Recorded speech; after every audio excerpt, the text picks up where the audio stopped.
Le 23 mai 1981, 24 enfants de 11 ans quittent leur école primaire de Marseille pour une excursion éducative dans les Calanques.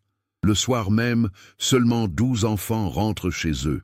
Les 12 autres ont disparu, sans laisser la moindre trace. Leur professeur, Vincent Leclerc, est retrouvé en état de choc profond, incapable de prononcer un seul mot cohérent. Malgré des recherches impliquant plus de 300 personnes pendant des semaines, aucun indice, aucun vêtement, aucun signe de vie n'est découvert. Pendant 29 années, les familles vivent dans un cauchemar sans réponse. Puis en 2010, lors de travaux de rénovation urbaine dans un ancien bâtiment scolaire, quelqu'un décide enfin de parler. Ce témoignage va révéler une vérité que personne n'aurait pu imaginer. Comment 12 enfants peuvent-ils disparaître en plein jour sous la surveillance d'un enseignant? Et surtout, pourquoi a-t-il fallu attendre près de 3 décennies pour que la vérité éclate? Avant de continuer avec cette histoire troublante, si vous appréciez les affaires mystérieuses, réelles comme celle-ci, abonnez-vous à la chaîne et activez les notifications pour ne manquer aucun nouveau cas. Maintenant, découvrons comment tout a commencé. Marseille, au début des années 80, est une ville en pleine transformation. Le quartier de Saint-Charles, situé près de la gare centrale, abrite depuis plus de 50 ans l'école primaire Jules Ferry. C'est un établissement modeste de 3 étages, avec des murs en pierre calcaire typiques de la région, construit en 1928. Les façades portent encore les traces des bombardements de la Seconde Guerre mondiale, jamais complètement réparées par manque de budget municipal. Les salles de classe sentent la craie et le bois ciré. Les fenêtres hautes laissent entrer la lumière méditerranéenne qui dessine des rectangles lumineux sur les parquets usés. En cette année 1981, la France vit un moment politique intense. François Mitterrand vient d'être élu président de la République le 10 mai. Et tout le pays parle encore de ce changement historique. Dans les rues de Marseille, les conversations s'animent autour de ce tournant politique. Mais dans les foyers, la vie quotidienne continue avec ses routines et ses préoccupations ordinaires. La classe de 6e année de M. Vincent Leclerc compte 24 élèves. Vincent Leclerc a 35 ans en 1981. C'est un homme méthodique, apprécié par ses collègues et respecté par les parents d'élèves. Il enseigne depuis 12 ans, toujours dans cette même école. Grand, mince, avec des lunettes à monture épaisse caractéristiques de l'époque, il porte systématiquement une cravate et un pullover en laine, même pendant les journées chaudes du printemps marseillais. Ses élèves le décrivent comme strict mais juste, quelqu'un qui n'élève jamais la voix, mais dont le simple regard suffit à ramener l'ordre dans la classe.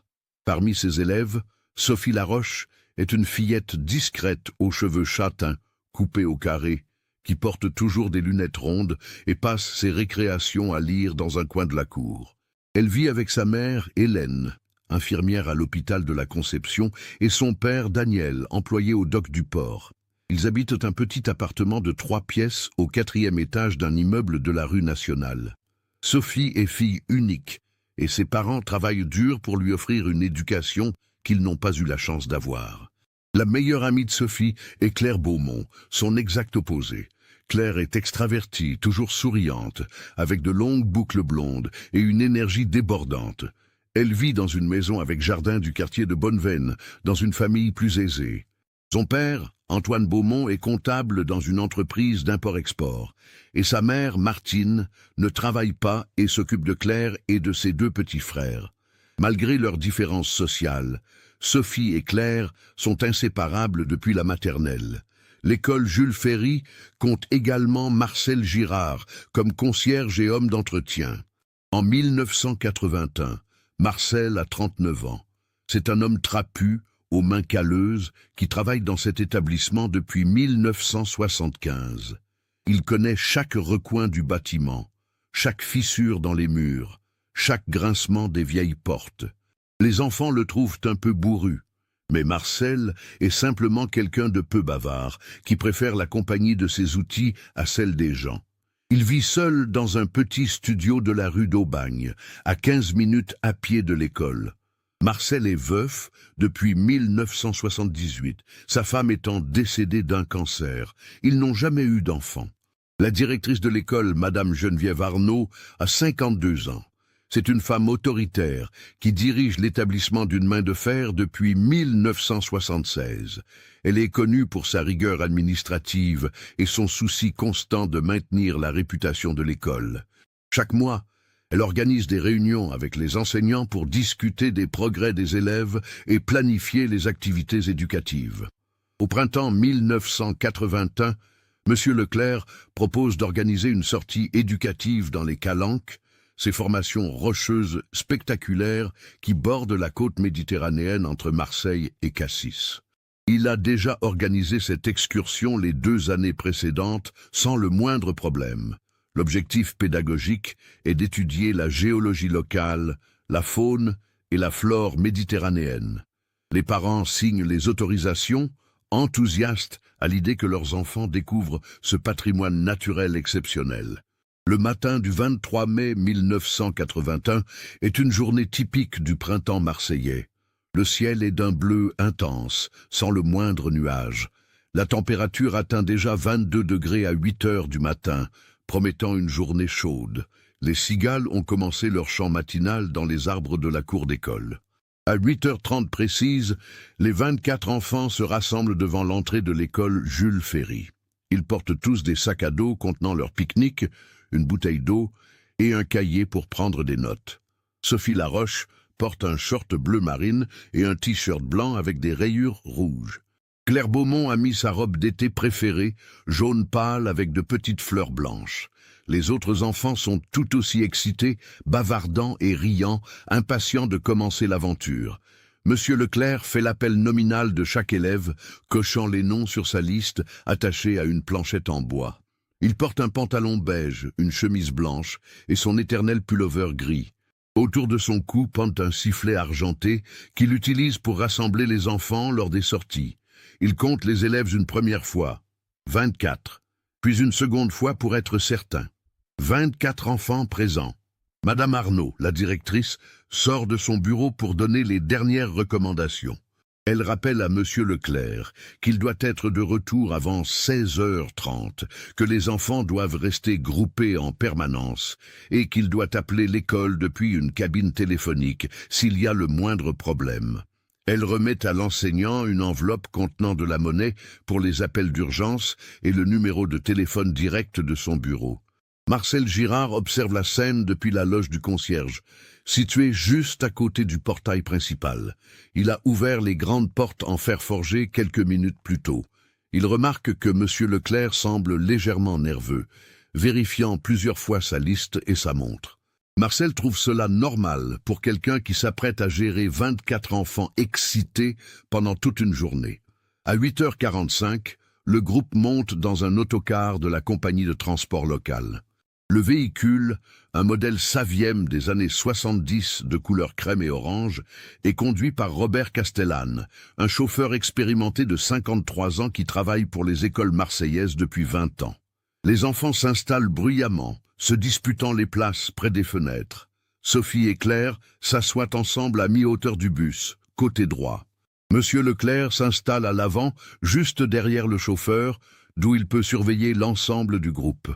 Le trajet jusqu'aux Calanques dure environ 40 minutes. Le bus longe d'abord la corniche Kennedy, cette route panoramique qui offre des vues spectaculaires sur la Méditerranée. Les enfants collent leur visage aux vitres, émerveillés par l'eau turquoise qui scintille sous le soleil. Quelques bateaux de pêche rentrent au port, laissant des sillages blancs sur la surface calme de la mer. Ils arrivent au parking de la Calanque de Sormiou à 9h35. C'est un espace en terre battue qui peut accueillir une 50aine de véhicules. À 7 heures matinales, seulement 7 ou 8 voitures sont déjà stationnées, appartenant principalement à des randonneurs et quelques pêcheurs locaux. L'air sent le thym sauvage et le romarin qui poussent en abondance sur les collines environnantes. Au loin, on entend le cri des mouettes et le léger clapotis des vagues contre les rochers. Monsieur Leclerc descend le premier et compte à nouveau ses élèves en les faisant sortir un par un du bus. 24. Il note l'heure exacte dans son carnet. 9h38. Robert Castellane, le chauffeur, informe l'enseignant qu'il reviendra à 15h30 précise pour le retour. Monsieur Leclerc confirme, et le bus repart dans un nuage de poussière. L'enseignant rassemble les enfants en demi-cercle et leur rappelle les consignes de sécurité. Ils doivent rester ensemble en permanence, ne pas s'approcher trop près du bord des falaises, ne pas toucher aux plantes ou animaux inconnus et boire régulièrement de l'eau. Il explique qu'ils vont suivre le sentier balisé qui descend vers la Calanque, observer la végétation méditerranéenne, étudier les formations rocheuses calcaires, puis déjeuner sur la plage avant de remonter pour reprendre le bus. Le groupe commence sa descente à 9h45. Le sentier est rocailleux mais bien tracé, serpentant entre les pins d'Alep et les chênes kermès. La pente est modérée, accessible pour des enfants de 11 ans en bonne condition physique. Monsieur Leclerc marche en tête, s'arrêtant régulièrement pour montrer une plante particulière ou expliquer la formation géologique des calanques. Les enfants notent des observations dans leurs cahiers. Sophie Laroche remarque des lézards verts qui se chauffent sur les pierres. Claire Beaumont ramasse des morceaux de calcaire blanc pour sa collection personnelle. Les autres enfants suivent, certains traînant un peu les pieds dans la chaleur croissante, d'autres courant d'un point d'intérêt à l'autre. À 10h20, ils atteignent un premier point de vue panoramique.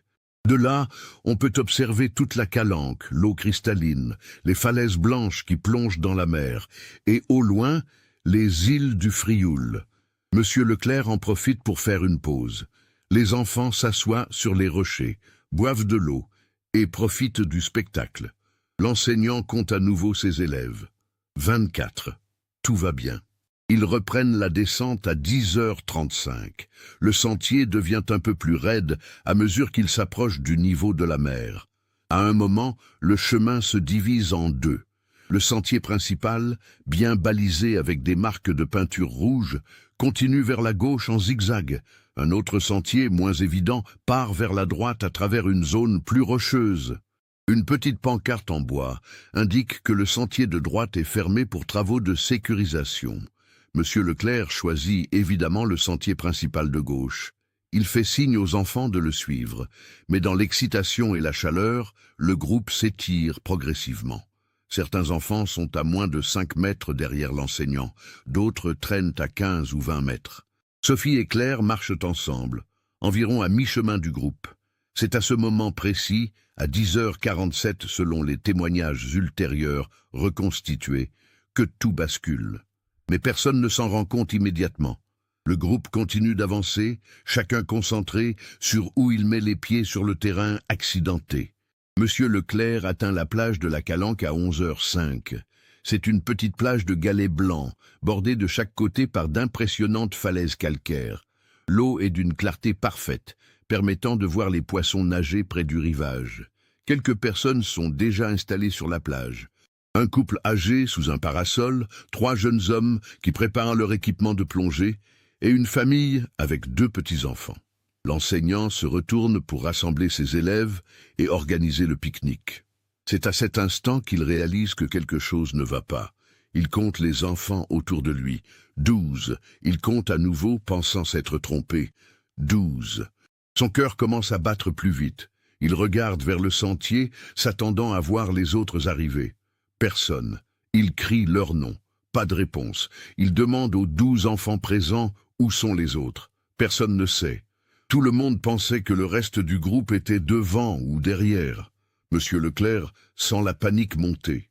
Il ordonne aux 12 enfants de rester exactement où ils sont, de ne pas bouger. Il remonte en courant le sentier, appelant les noms des élèves manquants. Sa voix résonne contre les parois rocheuses. Claire, Sophie, Luc, Antoine, Marguerite, Marine. 12 noms qu'il hurle encore et encore. Aucune réponse ne lui parvient, seulement l'écho de sa propre voix et le cri lointain des mouettes. Il arrive à la bifurcation où le sentier se divisait. Il regarde vers le sentier fermé de droite. Aucun signe d'activité. Il continue à crier. Rien. Il redescend vers la plage en courant, le souffle court, le visage rouge, la sueur trempant sa chemise. Il vérifie une dernière fois 12 enfants présents. Claire Beaumont manque à l'appel. Sophie Laroche manque à l'appel.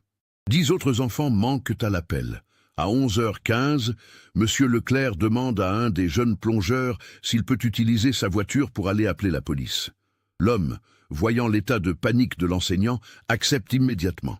Ils remontent ensemble au parking en voiture, laissant les 12 enfants sous la surveillance du couple âgé sur la plage. Dans une cabine téléphonique près du parking, Monsieur Leclerc compose le 17, le numéro d'urgence de la police. Sa voix tremble quand il explique la situation à l'opérateur.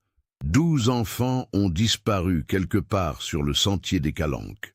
Il ne sait pas où, il ne sait pas quand exactement. Il donne tous les détails. Leurs noms, leurs âges, leurs descriptions physiques, les vêtements qu'ils portaient.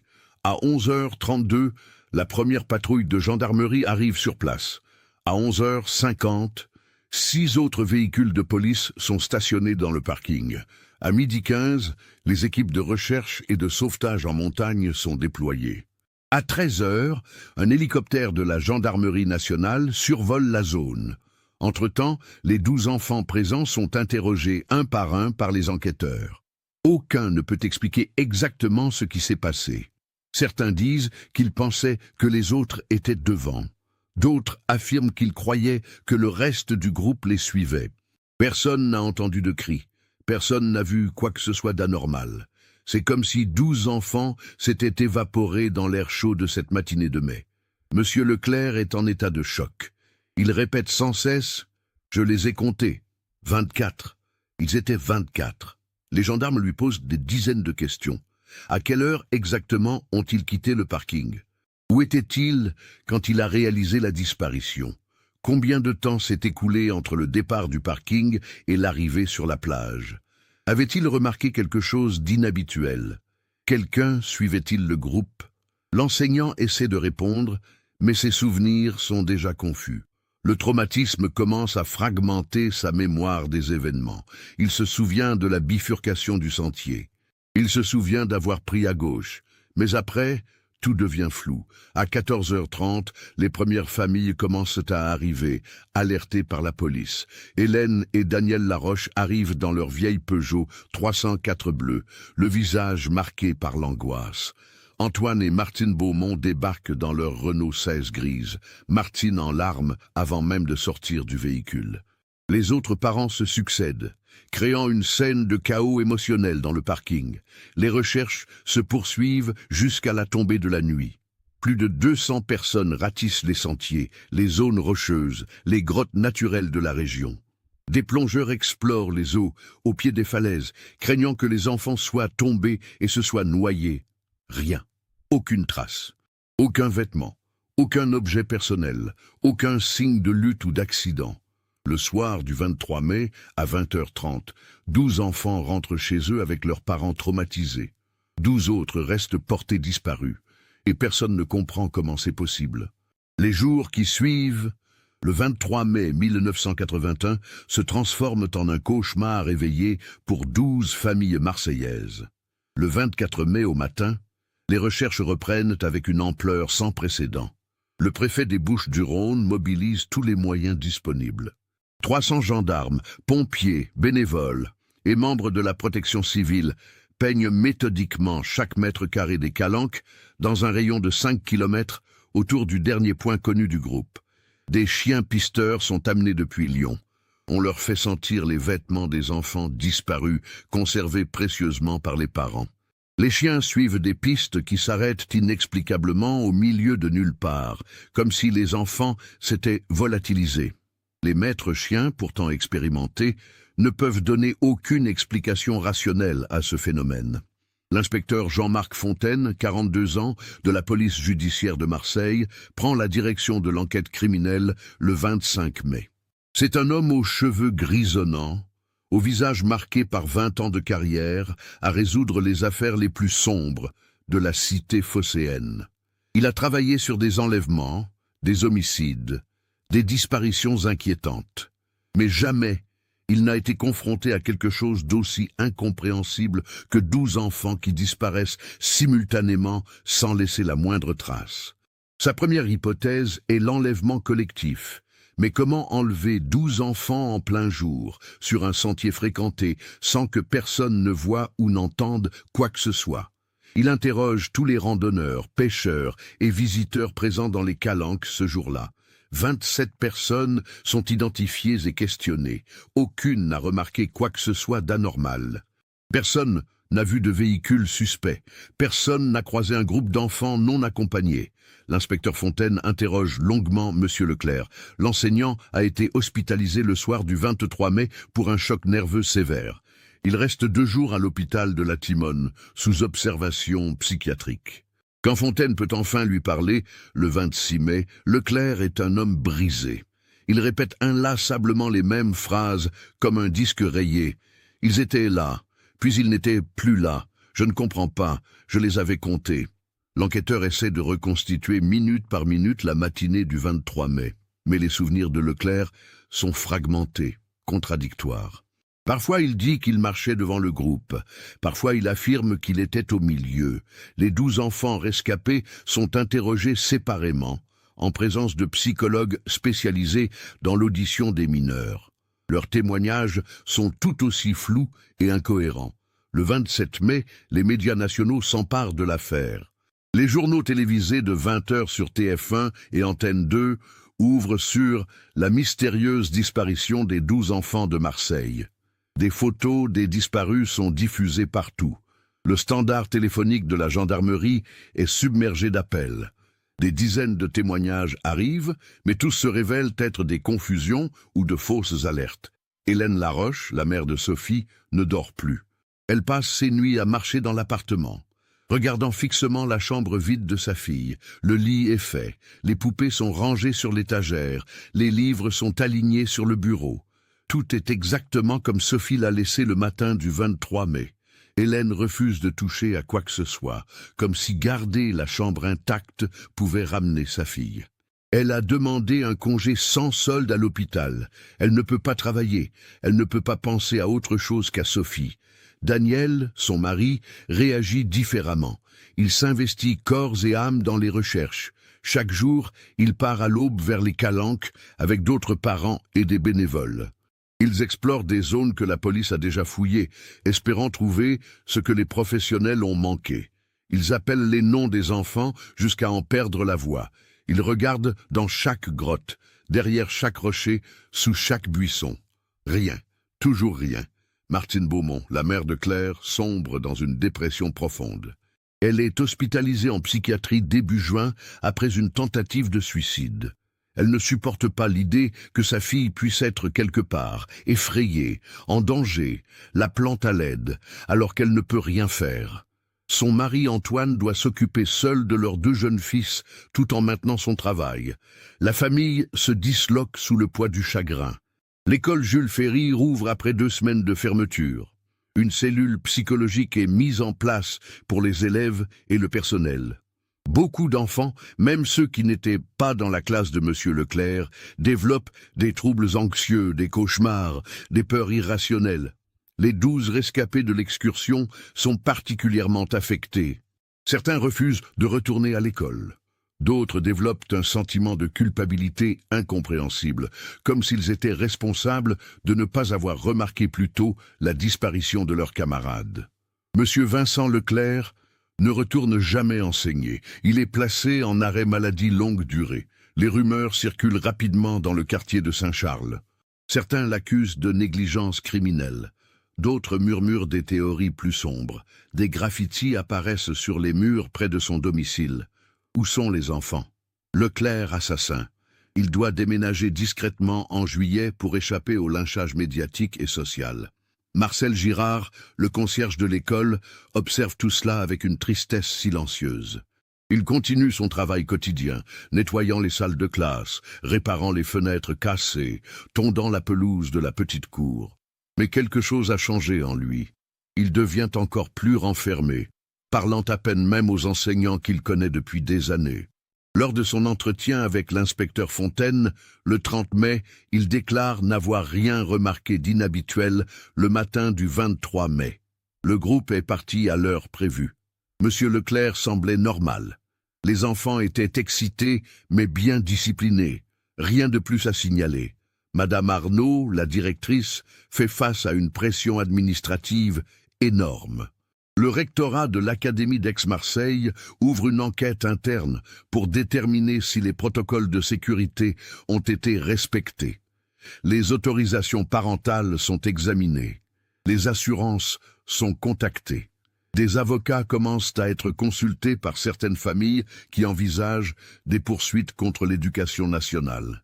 En juin 1981, les recherches actives diminuent progressivement.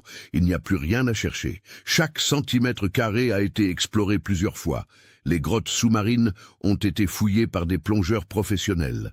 Les zones rocheuses, escarpées, ont été inspectées par des alpinistes. Les bois et les collines environnantes ont été passés au peigne fin. Pas un cheveu, pas un bouton, pas un lacet de chaussure. Rien qui puisse indiquer ce qui est arrivé à ces 12 enfants. L'inspecteur Fontaine développe plusieurs théories. La première, un enlèvement organisé par un réseau criminel. Mais pourquoi 12 enfants d'un coup? Comment les avoir transportés sans véhicule visible? Aucune demande de rançon n'est jamais reçue. La seconde théorie, un accident collectif, une chute dans une crevasse ou une grotte encore inconnue. Mais les spéléologues locaux affirment connaître chaque cavité de la région. Et les chiens auraient trouvé quelque chose.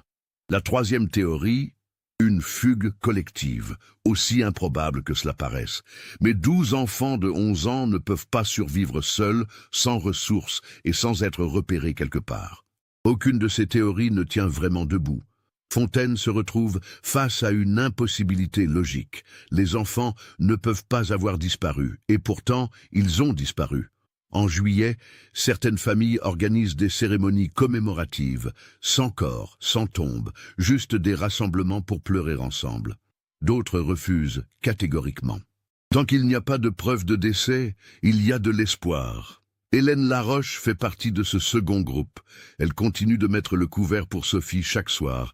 Elle laisse la lumière allumée dans la chambre de sa fille. Elle attend. Les années passent. 1982. 1983. L'affaire reste dans tous les esprits à Marseille. Mais progressivement, la vie reprend ses droits. Les journaux n'en parlent plus qu'aux anniversaires de la disparition.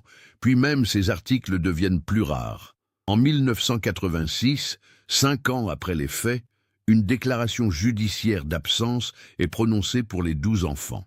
Légalement, ils sont considérés comme décédés, même sans corps. Certaines familles peuvent enfin commencer un processus de deuil. D'autres, comme la famille Laroche, refusent d'accepter cette décision administrative. Daniel Laroche meurt d'une crise cardiaque en 1989. Il avait 51 ans.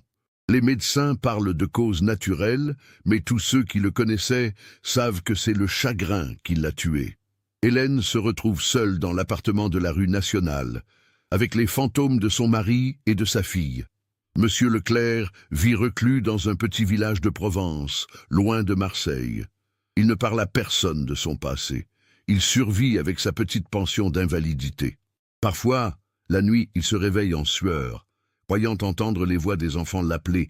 Ils étaient 24, puis 12. Comment est-ce possible?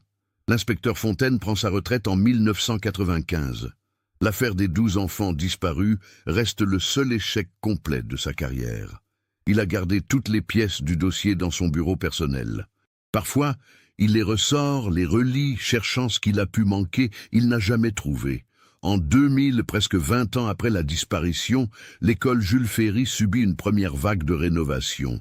Les vieilles fenêtres sont remplacées, les peintures refaites, des ordinateurs installés dans les salles de classe. Marcel Girard est toujours là, maintenant âgé de 58 ans. Il a vieilli prématurément, ses cheveux complètement blancs, son dos voûté par des années de travail physique. Il connaît mieux que quiconque chaque recoin de ce bâtiment. Il a ses routines, ses habitudes, ses secrets.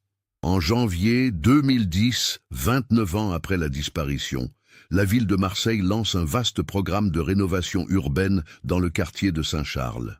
Plusieurs bâtiments anciens doivent être démolis ou entièrement réhabilités. L'école Jules Ferry fait partie des édifices concernés.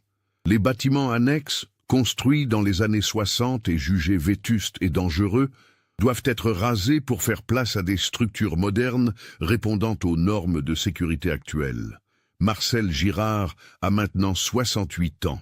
Il aurait dû prendre sa retraite à 60 ans, mais l'administration, par commodité et par habitude, l'a gardé avec des contrats renouvelés d'année en année. Il est devenu une institution, un meuble de l'école, quelqu'un dont on oublie presque l'existence tellement il fait partie du paysage. Le 15 janvier 2010, les premiers ouvriers arrivent pour commencer les travaux de démolition des bâtiments annexes. Marcel les observe depuis la fenêtre de sa loge. Il voit les hommes en gilets fluorescents établir un périmètre de sécurité, installer leurs machines, leurs bennes. Il sent une angoisse sourde monter en lui, une sensation qu'il n'a pas ressentie depuis très longtemps. Le 19 janvier, la démolition commence par la partie est du bâtiment annexe, une structure de 2 étages qui abritait autrefois des salles de classe supplémentaires et des espaces de stockage. À midi, les ouvriers font une pause déjeuner. Marcel s'approche de la zone en chantier, jetant un regard inquiet vers les sections déjà partiellement détruites. C'est le 20 janvier, en fin d'après-midi, qu'un événement se produit. Un des ouvriers, en déblayant des gravats dans ce qui était le sous-sol du bâtiment annexe, découvre quelque chose d'inhabituel. Une partie du sol en béton semble creuse quand on tape dessus. Il appelle son contremaître. Ensemble, ils dégagent davantage de débris et découvrent ce qui ressemble à une trappe en métal, cachée sous plusieurs couches de béton coulées par-dessus au fil des décennies. Le contremaître décide d'ouvrir cette trappe pour vérifier ce qu'il y a en dessous avant de continuer la démolition. C'est une procédure standard. On ne peut pas se permettre de laisser des espaces vides qui pourraient causer un effondrement. Avec l'aide de 2 ouvriers, ils forcent la trappe rouillée. Elle cède dans un grincement métallique après plusieurs minutes d'effort. En dessous, il y a une sorte de pièce souterraine, un espace d'environ 4 mètres sur 5 avec un plafond bas. L'air qui s'en échappe est vicié, chargé d'humidité et d'une odeur de moisi insupportable. Le contremaître braque sa lampe torche à l'intérieur. Ce qu'il voit le fait reculer immédiatement. Il devient pâle. Un des ouvriers vomit sur place. Un autre sort en courant pour appeler la police. Dans cette pièce souterraine, il y a des ossements humains. Beaucoup d'ossements. À première vue, ils semblent appartenir à plusieurs individus, peut-être des enfants ou de jeunes adolescents au vu de leur taille. Ils sont dispersés dans l'espace, certains encore partiellement vêtus de lambeaux de tissus décomposés. Il y a aussi des objets, des sacs à dos pourris, des bouteilles en plastique vides, des chaussures d'enfants. À 15h45, la police sécurise la scène. À 16h30, une équipe médico-légale arrive sur place. À 17h15, le procureur de la République de Marseille est informé. À 18h, les premières analyses sont faites. Le médecin légiste, une femme de 52 ans nommée docteur Sylvie Renaud, examine les restes avec une méticulosité professionnelle. Elle compte les ossements. 12 squelettes complets ou presque complets.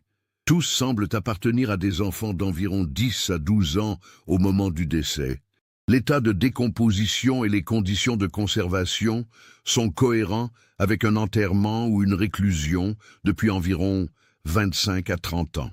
Le 21 janvier au matin, les médias explosent. La découverte fait la une de tous les journaux. Les 12 enfants disparus retrouvés sous leur école. Les images de la scène, bien que censurées, circulent. Les familles sont contactées d'urgence par la police. Hélène Laroche, maintenant âgée de 76 ans, reçoit l'appel à 8h du matin. Une voix posée mais grave lui explique qu'il faut qu'elle vienne au commissariat central. Des ossements ont été trouvés. Il faut procéder à des identifications ADN. Hélène n'arrive pas à respirer. Après 29 ans d'attente, d'espoir insensé, de refus d'accepter, la réalité la frappe comme un coup de poing. Les analyses ADN prennent plusieurs jours. Les familles doivent fournir des échantillons pour comparaison.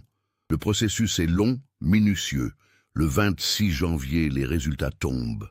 Les 12 squelettes correspondent aux 12 enfants disparus le 23 mai 1981. Sophie Laroche, Claire Beaumont et les 10 autres. Tous là, dans cette pièce souterraine, sous l'école où ils avaient étudié. La question qui brûle toutes les lèvres est évidente et terrible. Comment sont-ils arrivés là?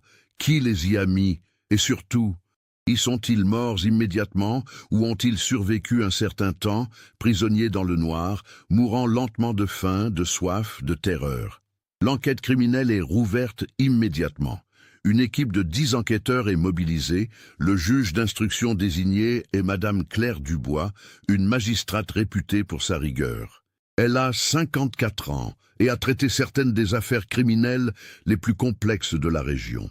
Le 27 janvier, tous les anciens membres du personnel de l'école en 1981 sont convoqués pour interrogatoire. Madame Arnaud, l'ancienne directrice, est décédée en 2003. Monsieur Leclerc, l'enseignant, vit toujours reclus dans son village provençal.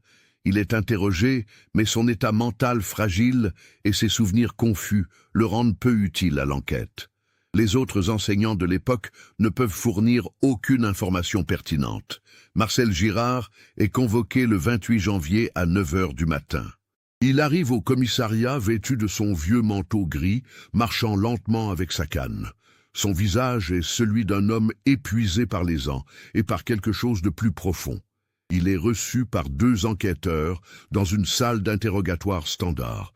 Un espace blanc et froid avec une table en métal et 4 chaises. Les questions commencent de manière factuelle. Où était-il le 23 mai 1981? Réponse. À l'école, comme tous les jours. A-t-il remarqué quelque chose d'inhabituel? Réponse. Non, rien. Connaissait-il l'existence de cette pièce souterraine sous le bâtiment annexe? Réponse. Marcel se tait. Un long silence s'installe. Les enquêteurs attendent. Ils sont formés pour reconnaître ce moment spécifique où une personne interrogée hésite entre mentir et dire la vérité. Marcel regarde ses mains qui ont tenu tant d'outils pendant tant d'années. Puis, avec une voix basse, presque un murmure, il dit « Je savais ». Ces 2 mots, « je savais », changent immédiatement l'atmosphère de la salle d'interrogatoire. Les 2 enquêteurs se redressent sur leurs chaises. L'un d'eux active discrètement l'enregistreur audio posé sur la table. Marcel Girard garde les yeux baissés, ses doigts noueux agrippés au bord de la table en métal. « Que saviez-vous exactement, monsieur Girard ?» demande le premier enquêteur, une femme d'une 40aine d'années nommée capitaine Nathalie Durand. Marcel prend une longue inspiration, comme s'il s'apprêtait à plonger dans une eau glacée. « Je connaissais cette pièce. J'ai toujours su qu'elle existait. C'est moi qui en avais la clé. » Le second enquêteur, le lieutenant Marc Olivier, se penche en avant. « Et qu'était cette pièce ?»« Un ancien abri anti-aérien, » répond Marcel. « Construit pendant la Seconde Guerre mondiale, quand l'école servait parfois de point de rassemblement pour la population du quartier lors des bombardements. Après la guerre, la pièce a été condamnée, jugée trop dangereuse à cause de problèmes structurels. On a coulé du béton par-dessus la trappe, mais j'avais gardé un passage alternatif. »« Pourquoi avoir gardé un accès à une pièce condamnée ?» demande Nathalie Durand. Marcel hésite. « Pour y ranger des choses, du matériel d'entretien que je n'utilisais plus, mais que je ne voulais pas jeter. Quelques meubles cassés. Des archives de l'école que personne ne regardait jamais. C'était pratique d'avoir un espace de stockage que personne d'autre ne connaissait. » Les enquêteurs échangent un regard. Cette explication est plausible, mais quelque chose dans le ton de Marcel suggère qu'il y a plus. « Monsieur Girard, » dit Marc Olivier d'une voix plus dure, « 12 enfants ont été retrouvés morts dans cette pièce. Des enfants qui ont disparu pendant une excursion scolaire. Comment expliquez-vous leur présence dans un endroit dont vous seul aviez la clé ?» Marcel lève enfin les yeux. Son regard est celui d'un homme hanté depuis trop longtemps. « Je ne les ai pas tués. Je vous le jure. Je n'ai jamais voulu qu'ils meurent. Jamais. Mais vous savez comment ils sont arrivés là ?» affirme Nathalie Durand. « Ce n'est pas une question. » Marcel hoche lentement la tête. « Oui, je sais. » Un silence oppressant emplit la salle. Les enquêteurs attendent, laissant la tension monter. C'est une technique classique, laisser la personne interrogée combler le vide. Ce n'était pas censé se passer comme ça, murmure finalement Marcel. Il n'était jamais censé aller aux calanques. L'excursion devait être annulée. Les enquêteurs se regardent, perdus. « Expliquez-vous », ordonne Marc-Olivier. Marcel ferme les yeux. Le 22 mai, la veille de l'excursion, Madame Arnaud m'a convoqué dans son bureau. C'était en fin d'après-midi, après le départ de tous les élèves et de la plupart des enseignants. Elle était dans un état de panique que je ne lui avais jamais vu. Elle m'a dit qu'il y avait eu une erreur administrative grave concernant l'excursion du lendemain. Quelle erreur? Demande Nathalie Durand. L'assurance, répond Marcel. L'assurance scolaire pour les sorties éducatives n'avait pas été renouvelée à temps à cause d'un problème de paiement entre le rectorat et la compagnie d'assurance. Techniquement, les enfants n'étaient pas couverts. Si quelque chose se passait pendant l'excursion, la responsabilité retomberait entièrement sur l'école, sur la directrice, sur Monsieur Leclerc. Madame Arnaud venait juste de découvrir le problème en vérifiant les documents. Les enquêteurs écoutent, fascinés malgré eux par cette révélation inattendue. Elle voulait annuler l'excursion immédiatement, continue Marcel. Mais il y avait un problème. Le lendemain, le 23 mai, devait avoir lieu une inspection surprise de l'académie. Un inspecteur devait venir évaluer l'école, les méthodes pédagogiques, l'état des bâtiments. C'était crucial pour le maintien de certains financements. Madame Arnaud ne pouvait pas être absente. Et elle ne pouvait pas non plus laisser partir Monsieur Leclerc avec les enfants sans assurance. Elle aurait pu simplement annuler l'excursion et expliquer la situation aux parents, fait remarquer Marc-Olivier. Non, dit Marcel en secouant la tête. Vous ne comprenez pas, Madame Arnaud était obsédée par l'image de l'école. Toute sa carrière reposait sur la réputation de l'établissement. Admettre une erreur administrative aussi grave aurait été catastrophique pour elle. Les parents auraient perdu confiance. L'inspection de l'académie aurait été un désastre. Elle risquait de perdre son poste. Alors qu'a-t-elle fait? Demande Nathalie Durand, bien qu'elle commence à entrevoir la terrible réponse. Marcel respire profondément. Elle m'a ordonné de trouver une solution. Elle savait que j'étais quelqu'un de discret, de fiable, qui ne posait pas de questions. Elle m'a dit que si les enfants n'allaient pas vraiment au Calanque, s'ils restaient quelque part en sécurité pendant la journée et qu'on disait aux parents que l'excursion s'était bien passée, personne n'en saurait rien. Le lendemain, on régulariserait les assurances et la vie continuerait normalement. Les enquêteurs restent bouche bée. « Vous êtes en train de nous dire, articule lentement Marc-Olivier, que Madame Arnaud vous a demandé de cacher 24 enfants pendant une journée entière pour couvrir une erreur administrative? » « Oui, murmure Marcel. C'était de la folie. Je le savais, mais elle était ma supérieure. Elle m'a dit que c'était un ordre direct. Que si je refusais, elle s'arrangerait pour que je perde mon emploi. J'avais 39 ans, pas de diplôme, pas d'autres compétences que celles de concierge. J'avais besoin de ce travail pour survivre. Et vous avez accepté, constate Nathalie Durand sans jugement apparent dans la voix, mais l'accusation est claire. J'ai accepté, confirme Marcel, et une larme roule sur sa joue ridée. Dieu me pardonne, j'ai accepté. Il y a un moment de silence pendant lequel les enquêteurs laissent Marcel reprendre contenance. Puis Nathalie Durand pose la question essentielle. Qu'avez-vous fait exactement? Marcel s'essuie les yeux avec sa manche.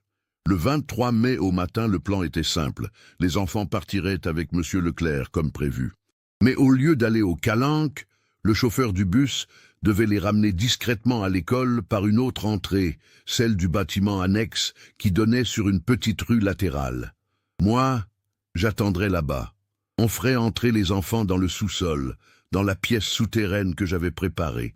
J'y avais installé des couvertures, des jeux, des livres, de la nourriture, de l'eau.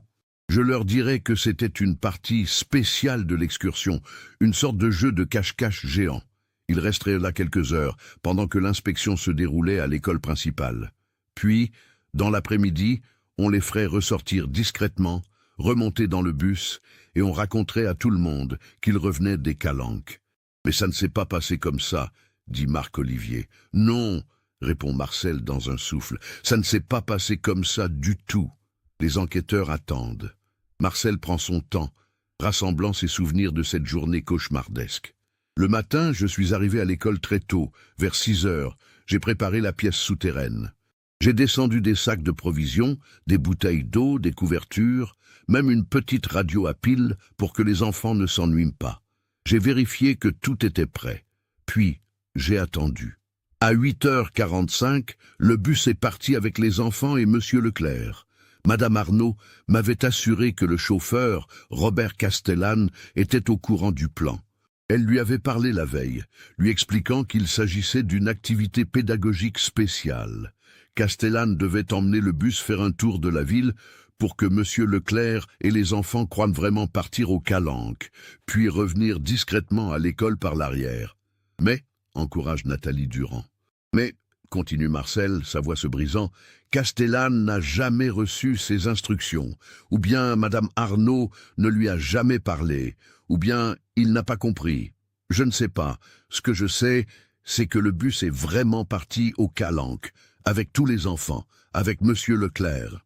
Les enquêteurs échangent un regard stupéfait. « Attendez, » dit Marc-Olivier. « Vous êtes en train de nous dire que le plan a échoué dès le départ? Que les enfants sont vraiment allés au Calanque ?»« Oui, » confirme Marcel. « J'ai attendu près de l'entrée arrière du bâtiment annexe pendant 1 heure. Aucun bus.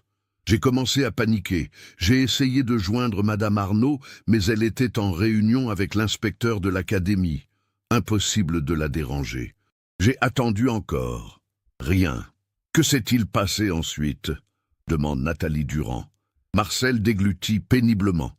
Vers 11h30, Madame Arnaud est sortie de sa réunion. Je l'ai trouvée dans son bureau et je lui ai expliqué que le bus n'était jamais venu.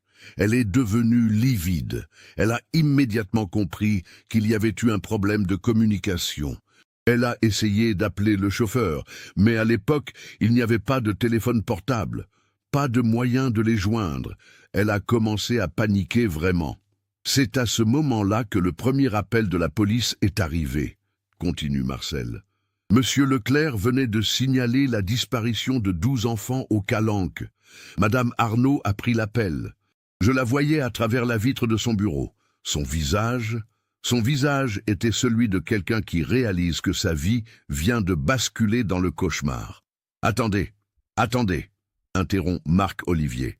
Si les enfants étaient vraiment au Calanque, comment se sont-ils retrouvés dans la pièce souterraine de l'école ?» Marcel ferme les yeux. C'est le moment crucial de son témoignage.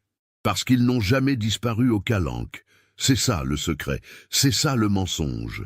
Les enquêteurs sont complètement perdus maintenant. « Expliquez-vous clairement », ordonne Nathalie Durand. « Les 12 enfants soi-disant disparus au Calanque, » dit Marcel d'une voix tremblante, « n'ont jamais mis les pieds sur ce sentier. Ils étaient déjà dans la pièce souterraine depuis le matin. » Un silence abasourdi suit cette déclaration. Puis Marc-Olivier explose. « Mais vous venez de nous dire que le plan avait échoué, que le bus était vraiment parti au Calanque. » « Le bus est parti au Calanque, » confirme Marcel, « mais pas avec tous les enfants. » La révélation de Marcel Girard laisse les enquêteurs dans un état de confusion absolue. Nathalie Durand se lève, fait quelques pas dans la salle exiguë, puis se rassoit. « Monsieur Girard, vous devez nous expliquer exactement, minute par minute, ce qui s'est passé ce matin-là. Et cette fois, sans omission. » Marcel hoche la tête. Son visage est celui d'un homme qui porte un fardeau insupportable depuis 29 ans et qui est soulagé, d'une certaine manière horrible, de pouvoir enfin le déposer. Le plan initial de Madame Arnaud était que tous les enfants reviennent à l'école dans le bus, commence-t-il. Mais dans la nuit du 22 au 23 mai, elle a réalisé que c'était trop risqué. Si quelqu'un voyait 24 enfants descendre d'un bus devant l'école alors qu'ils étaient censés être au Calanque, tout s'effondrerait. Elle a donc changé le plan. « Comment ?» demande Marc-Olivier. « Le 23 mai, très tôt le matin, vers 7 heures, bien avant l'arrivée des autres élèves, elle a fait venir les 12 enfants d'une de ses listes avec leurs parents. Elle leur a dit qu'il y avait eu un changement de dernière minute concernant l'excursion, que seulement 12 enfants pouvaient partir à cause d'une limitation du nombre de places dans le bus. Les 12 autres participeraient à une activité éducative alternative à l'école même, une sorte de journée spéciale, d'ateliers et de jeux pédagogiques. Les enquêteurs écoutent, horrifiés parce qu'ils commencent à comprendre. Les parents n'ont pas protesté, continue Marcel. Madame Arnaud était très convaincante. Elle a expliqué que c'était une opportunité unique, que leurs enfants auraient une attention personnalisée, que ce serait même mieux qu'une excursion dans la chaleur. Elle a distribué des papiers officiels à signer, des décharges modifiées. Les parents ont signé et sont partis travailler, laissant leurs enfants à l'école. Sophie Laroche était parmi ces 12 enfants, demande Nathalie Durand. Oui, confirme Marcel. Sophie, Claire Beaumont et 10 autres. Je ne sais pas comment Madame Arnaud a choisi. Peut-être au hasard. Peut-être selon un critère que je ne connais pas. Et ensuite, presse Marc Olivier, à 8h30, les 12 autres enfants sont arrivés pour l'excursion au Calanque. Monsieur Leclerc a fait l'appel. Il a compté 24 enfants, parce que Madame Arnaud avait gardé les 12 enfants de substitution dans une autre salle, puis les avait fait sortir discrètement pour rejoindre le groupe au moment du comptage. Leclerc ne connaissait pas tous ses élèves par cœur, pas au point de reconnaître instantanément si c'était exactement les bons visages. Et il a vu 24 enfants, il a coché 24 noms sur sa liste, il n'a pas remarqué la substitution. « Mon Dieu !» murmure Nathalie Durand. Le bus est parti avec 12 des enfants originaux et 12 enfants de substitution, poursuit Marcel. Pendant ce temps, j'ai emmené les 12 vrais enfants qui devaient aller au Calanque vers le bâtiment annexe. Je leur ai dit qu'on allait faire une activité spéciale, très amusante. Je les ai fait descendre dans la pièce souterraine. Ils étaient excités, curieux.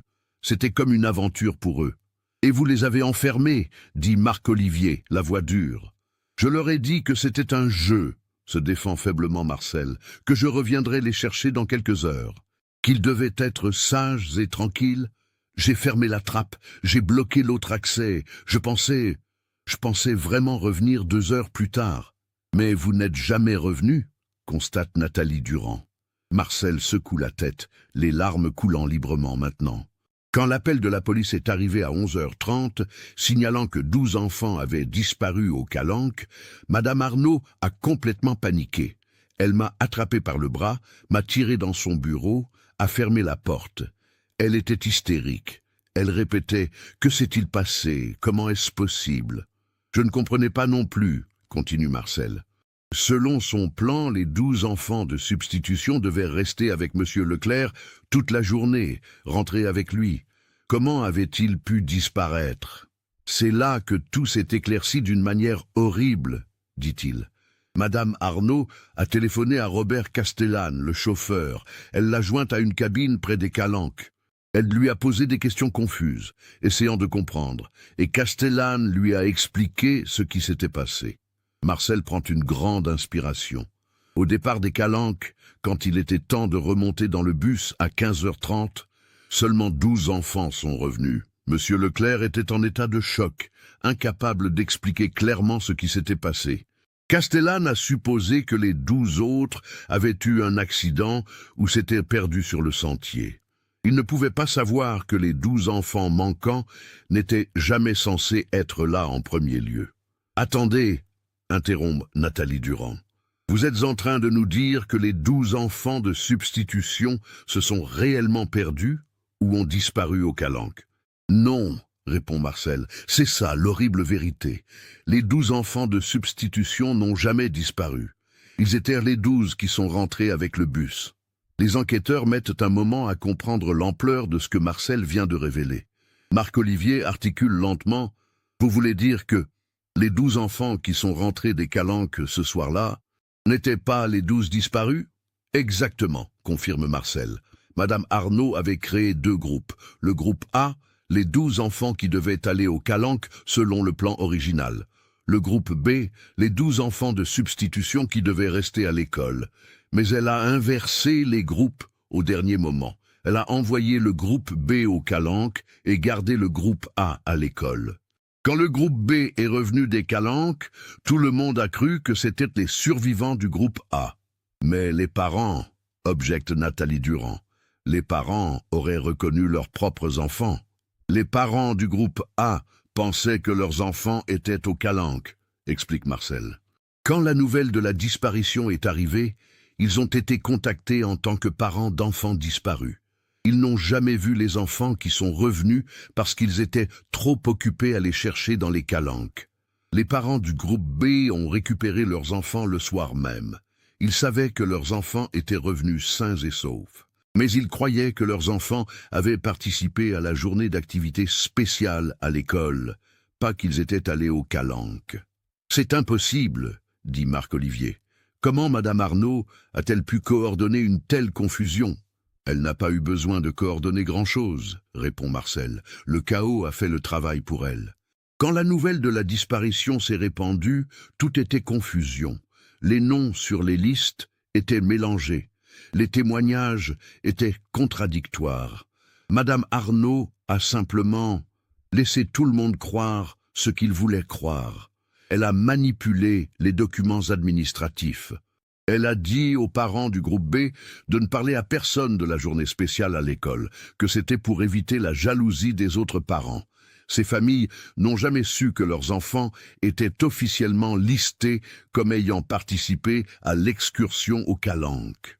Les enquêteurs sont stupéfaits par la complexité et l'audace du mensonge. « Et les 12 vrais enfants ?» demande Nathalie Durand d'une voix blanche. « Ceux qui étaient dans la pièce souterraine, Sophie Laroche et les autres. » Marcel baisse la tête, sa voix n'est plus qu'un murmure rauque. Quand Madame Arnaud a réalisé l'ampleur du désastre, quand elle a compris que la police était impliquée et que c'était devenu une affaire nationale, elle a paniqué complètement. Elle est venue me trouver le soir même du 23 mai. Elle était comme folle. Elle m'a dit qu'on ne pouvait pas faire ressortir les enfants maintenant, que si on les faisait ressortir, tout serait découvert. Son plan insensé, sa manipulation, elle serait détruite, emprisonnée. « Qu'avez-vous fait ?» demande Marc-Olivier, même s'il connaît déjà la réponse horrible. « Elle m'a ordonné de les laisser là, » dit Marcel, et c'est comme si chaque mot lui arrache un morceau d'âme. Elle m'a dit que dans quelques jours, quand les recherches aux calanques seraient terminées sans résultat, elle trouverait un moyen de les faire réapparaître, de dire qu'ils s'étaient perdus ailleurs, qu'ils avaient eu une amnésie, n'importe quoi, que c'était juste pour quelques jours. « Mais ça n'a pas été quelques jours, » dit Nathalie Durand. « Non, » sanglote Marcel. « Le lendemain, le 24 mai, j'ai voulu descendre, leur donner plus de nourriture, plus d'eau. Madame Arnaud m'a interdit formellement.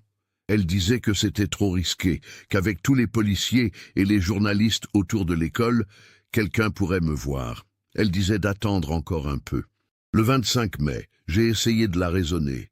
Je lui ai dit qu'il fallait les sortir maintenant, que chaque jour qui passait rendait tout pire. Elle m'a menacé. Elle m'a dit que si je disais quoi que ce soit, elle s'arrangerait pour que je sois accusé de tout. L'enlèvement, la séquestration, que j'irais en prison jusqu'à la fin de mes jours. Et vous l'avez cru, constate Marc-Olivier sans cacher son dégoût. J'avais peur, pleure Marcel. J'étais faible, j'étais lâche. Je pensais que peut-être les enfants survivraient quelques jours de plus, que je trouverais un moment pour descendre discrètement leur porter de l'aide. Le 27 mai, tard dans la nuit, je suis descendu, continue-t-il d'une voix brisée. J'ai ouvert la trappe, j'ai appelé doucement. Pas de réponse. J'ai descendu une échelle, j'ai allumé ma lampe torche, et j'ai vu. Il ne peut pas continuer. Il pleure de manière incontrôlable maintenant.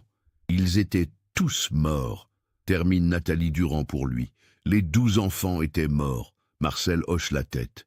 La pièce n'avait aucune ventilation, presque aucun air. J'avais oublié ce détail crucial.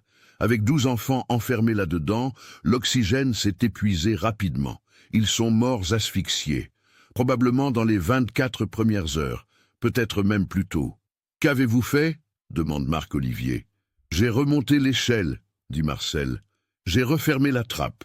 J'ai coulé du béton par-dessus, beaucoup de béton, jusqu'à ce qu'il soit impossible de deviner qu'il y avait quoi que ce soit en dessous.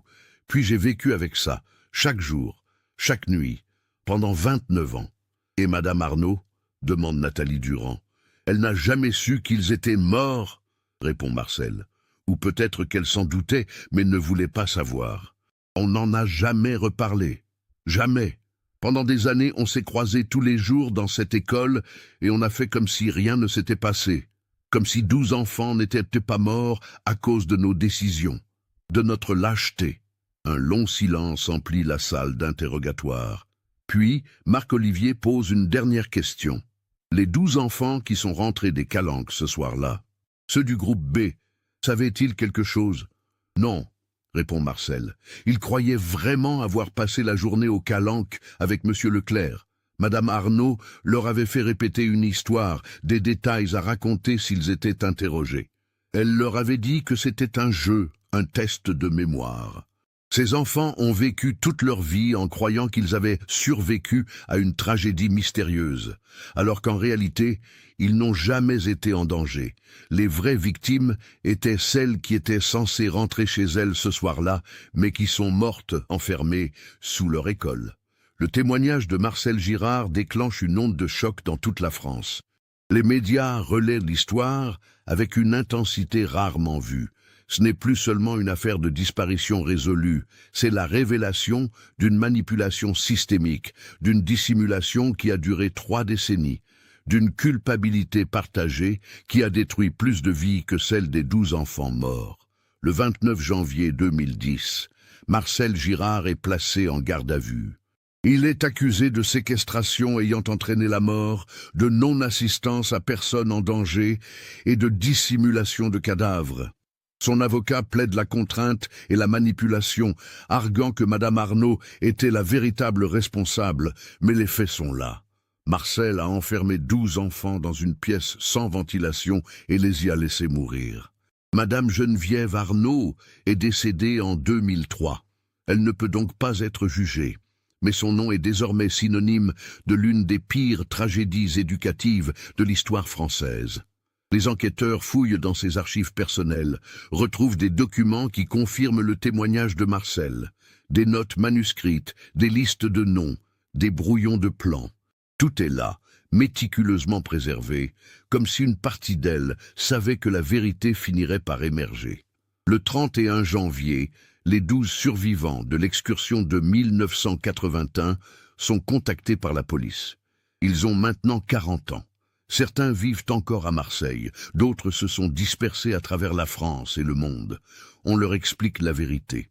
Ils n'étaient pas les survivants, ils étaient les enfants de substitution, ils n'ont jamais été en danger. Les vrais enfants censés aller aux Calanques sont ceux qui sont morts. La réaction est dévastatrice. Certains refusent de croire, d'autres sombrent dans une crise identitaire profonde. Pendant 29 ans, ils ont vécu avec le traumatisme de survivants, la culpabilité d'avoir survécu alors que leurs camarades sont morts. Et maintenant, on leur dit que tout était un mensonge, qu'ils n'ont pas survécu à quelque chose d'horrible. Ils ont simplement été manipulés dans un jeu cynique d'une directrice d'école terrifiée par les conséquences de sa propre incompétence. Hélène Laroche apprend enfin ce qui est arrivé à sa fille Sophie. Sophie n'est pas morte dans les Calanques, perdue dans la nature méditerranéenne. Sophie est morte à quelques centaines de mètres de leur appartement de la rue Nationale, enfermée sous l'école où elle allait chaque jour, asphyxiée dans le noir avec 11 autres enfants. Cette révélation est peut-être plus horrible que 29 ans d'incertitude. Le 3 février, Hélène demande à visiter la scène. Les autorités hésitent, mais finalement acceptent. Elle descend dans la pièce souterraine, maintenant éclairée par des projecteurs de la police scientifique. Elle voit l'espace minuscule et étouffant où sa fille a passé ses dernières heures. Elle s'imagine Sophie, terrifiée dans le noir, appelant à l'aide, personne ne venant. Elle tombe à genoux et pleure d'une manière qui glace le sang des policiers présents. Les analyses médico-légales confirment le témoignage de Marcel. Les 12 enfants sont morts d'asphyxie dans les 24 à 36 heures suivant leur enfermement. Certains ont survécu un peu plus longtemps que d'autres, consommant l'oxygène, restant dans des tentatives désespérées de respirer. Les médecins expliquent que la mort aurait été progressive, accompagnée d'une détresse respiratoire croissante, de maux de tête, de confusion, puis d'inconscience.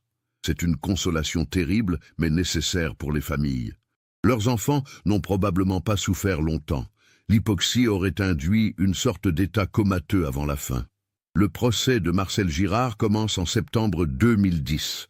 C'est l'un des procès les plus médiatisés de la décennie. La salle d'audience est remplie de journalistes, de familles des victimes, de curieux. Marcel, maintenant âgé de 68 ans, apparaît comme un homme détruit. Il a vieilli de 10 ans en quelques mois. Ses cheveux sont complètement blancs, son dos est voûté, ses mains tremblent constamment. Son avocat tente de plaider la responsabilité atténuée, arguant que Marcel était lui-même une victime de la manipulation de Madame Arnaud, qu'il agissait sous contrainte hiérarchique, qu'il n'avait pas l'intention de tuer les enfants. Mais le procureur est implacable. Il décrit en détail comment Marcel a coulé du béton sur la trappe, comment il a vécu pendant 29 ans en gardant le secret, comment il a regardé les familles souffrir sans jamais dire la vérité. Les témoignages des familles sont déchirants. Hélène Laroche, maintenant âgée de 76 ans, monte à la barre. Elle décrit 29 ans d'attente, d'espoir insensé, de refus d'accepter. Elle parle de la chambre de Sophie qu'elle a gardée intacte pendant des décennies. Elle parle de son mari Daniel, mort de chagrin. Elle regarde Marcel directement et lui demande « Comment avez-vous pu vivre chaque jour en sachant ?» Marcel pleure mais ne répond pas. Que pourrait-il dire qui changerait quoi que ce soit? Le verdict tombe en novembre 2010. Marcel Girard est reconnu coupable de séquestration ayant entraîné la mort sans intention de la donner, de non-assistance à personne en danger et de dissimulation de cadavre. Il est condamné à 15 ans de prison. À 68 ans, c'est pratiquement une condamnation à perpétuité. Son avocat fait appel, mais Marcel refuse. Il dit qu'il mérite pire, qu'il a mérité de pourrir en prison depuis 1981. En parallèle du procès criminel, une enquête administrative massive est lancée sur l'éducation nationale. Comment un tel dysfonctionnement a-t-il pu se produire? Comment une directrice d'école a-t-elle pu manipuler des documents, créer une fausse réalité, sans que personne ne s'en aperçoive? Les conclusions sont accablantes. Le système était trop bureaucratique, trop fragmenté. Les vérifications croisées étaient insuffisantes. La pression sur les directeurs d'établissement pour maintenir une image parfaite créait un environnement où dissimuler les problèmes semblait préférable à les révéler. Des réformes sont mises en place, de nouveaux protocoles pour les sorties scolaires, des vérifications obligatoires par plusieurs personnes indépendantes, des audits réguliers, mais rien de tout cela ne ramènera Sophie Laroche, Claire Beaumont et les 10 autres enfants. En décembre 2010, une cérémonie commémorative est organisée à Marseille. Un monument est érigé dans le parc de la colline Puget, un espace vert sur les hauteurs de la ville avec une vue sur la Méditerranée. Le monument est une sculpture en bronze représentant 12 enfants se tenant la main en cercle. Sur une plaque, leurs noms sont gravés. Sophie Laroche, Claire Beaumont, Luc Martin, Antoine Garnier, Marguerite Blanc, Marine Fontaine, Julien Mercier, Émilie Laurent, Nicolas Bernard, Isabelle Roux, Mathieu Simon, Cécile Vidal. Tous nés en 1970, tous morts en mai 1981.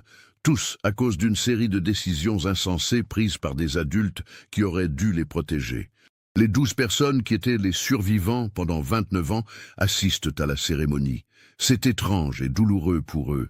Ils pleurent des camarades qu'ils pensaient avoir perdus dans les calanques, mais qui en réalité sont morts à un endroit complètement différent.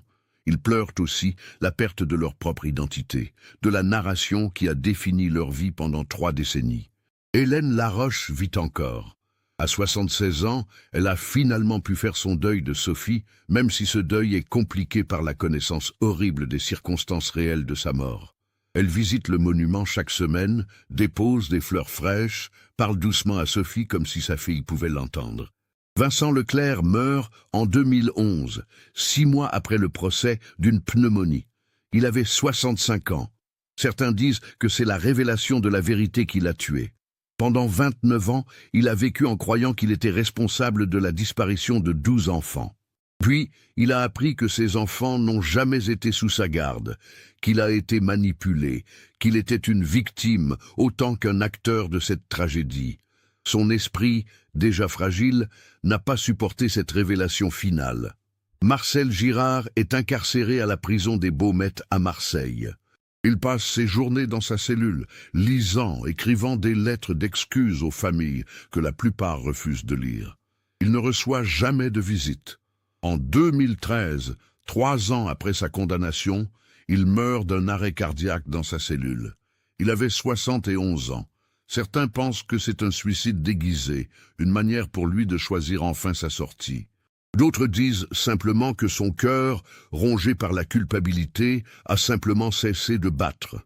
L'histoire des 12 enfants disparus de Marseille devient un cas d'étude dans les universités, les écoles de police, les formations de psychologie. C'est un exemple parfait de la manière dont de petites décisions, prises par peur ou par orgueil, peuvent s'accumuler et mener à des catastrophes inimaginables. C'est aussi un rappel que parfois, les mystères les plus inexplicables ont des explications terriblement banales. Il n'y avait pas de serial killer, pas d'enlèvement organisé, pas de phénomène surnaturel. Juste une directrice d'école terrifiée par une erreur administrative et un concierge trop faible pour lui résister. Les Calanques, où tout était censé se passer, restent un lieu de beauté naturelle spectaculaire. Des milliers de personnes les visitent chaque année, ignorant probablement qu'elles marchent sur les mêmes sentiers où une illusion tragique a été créée il y a plus de 40 ans maintenant. L'école Jules Ferry a été complètement rénovée en 2012. Les bâtiments annexes ont été rasés et remplacés par des structures modernes. Il ne reste aucune trace physique de la pièce souterraine où 12 enfants ont perdu la vie, mais la mémoire demeure. Cette affaire nous montre comment la peur des conséquences peut pousser des gens ordinaires à prendre des décisions extraordinairement mauvaises. Elle révèle aussi comment des systèmes bureaucratiques rigides peuvent créer des environnements où dissimuler les problèmes semble préférable à les affronter. Qu'en pensez-vous? Auriez-vous remarqué les anomalies dans cette histoire si vous aviez été là en 1981? Partagez vos réflexions dans les commentaires. Si ce type d'investigation approfondie vous intéresse, abonnez-vous à la chaîne et activez les notifications pour ne manquer aucun nouveau cas. Laissez un j'aime si cette histoire vous a marqué et partagez avec quelqu'un qui s'intéresserait également à des affaires aussi complexes.